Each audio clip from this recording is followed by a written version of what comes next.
Mock test 7 Ephesus chapter 6.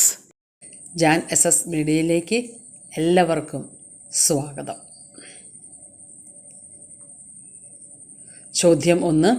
നിങ്ങൾക്ക് നന്മകൾ കൈവരുന്നതിനും ഭൂമിയിൽ ദീർഘകാലം ജീവിക്കുന്നതിനും വേണ്ടി ആരെ ബഹുമാനിക്കണമെന്നാണ് പൗലോസ് ലിഹ പറഞ്ഞത്? പിതാവിനെ, മാതാവിനെയും പിതാവിനെയും, ഗുരുക്കളെ. 2. വാഗ്ദാനത്തോടു കൂടിയ ആദ്യത്തെ കൽപ്പന ഏത്?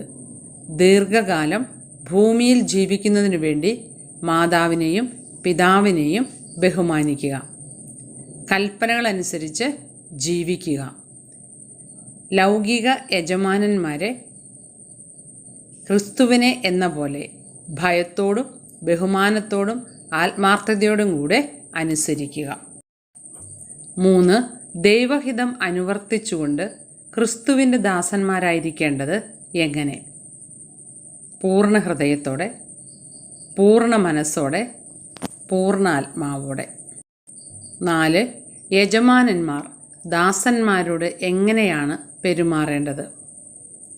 അവരെ ഭീഷണിപ്പെടുത്തരുത്, കൊല്ലരുത്, നീതിപൂർവം പെരുമാറണം. 5. ദൈവത്തിൻ്റെ എല്ലാ ആയുധങ്ങളും ധരിക്കേണ്ടത് എന്തിന്?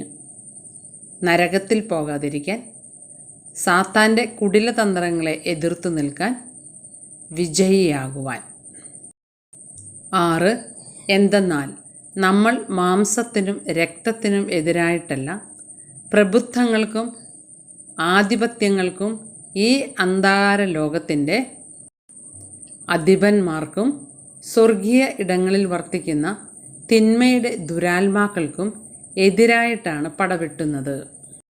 വാക്യം ഏതെന്നെഴുതുക. 6:8, 6:9, 6:12. 7. ഡാഷ് സുവിശേഷത്തിനുള്ള ഒരുക്കമാകുന്ന പാദരക്ഷകൾ ധരിക്കുവിൻ, സമാധാനത്തിൻ്റെ, രക്ഷയുടെ, സന്തോഷത്തിൻ്റെ. 8. രക്ഷയുടെ പടത്തൊപ്പി അണിയുകയും എന്താവുന്ന ആത്മാവിൻ്റെ വാൾ എടുക്കുകയും ചെയ്യുവിൻ എന്നാണ് പൗലോസ് ലീഹായുടെ ആഹ്വാനം. കൂർത്തമുനയുള്ള ദൈവവചനമാകുന്ന നീതിയാവുന്ന. 9. അവിശ്രാന്തം ഉണർന്നിരുന്ന് പ്രാർത്ഥിക്കേണ്ടത് ആർക്ക്? സ്ലീഹന്മാർക്ക്, സുവിശേഷ പ്രഘോഷകർക്ക്, വിശുദ്ധർക്ക്. 10. എനിക്ക് ധൈര്യപൂർവ്വം പ്രഘോഷിക്കണം എന്ന് പൗലോസ് ലിഹ പറഞ്ഞത് എന്ത്? ദൈവരാജ്യം, കർത്താവിൻ്റെ അത്ഭുതങ്ങൾ, സുവിശേഷത്തിൻ്റെ രഹസ്യം. 11. കർത്താവിൻ്റെ വിശ്വസ്ത ശുശ്രൂഷകനായി പൗലോസ് ലിഹ പരിചയപ്പെടുത്തിയത് ആരെ? തീത്തോസ്, തിമോത്തിയോസ്, തിക്കിക്കോസ്. 12. നമ്മുടെ കർത്താവായ യേശുക്രിസ്തുവിനെ സ്നേഹിക്കുന്ന എല്ലാവർക്കും ഡാഷ് ഡാഷ് ഉണ്ടാകട്ടെ. കൃപയും സമാധാനവും, സത്യവും നീതിയും, കൃപയും നിത്യജീവനും.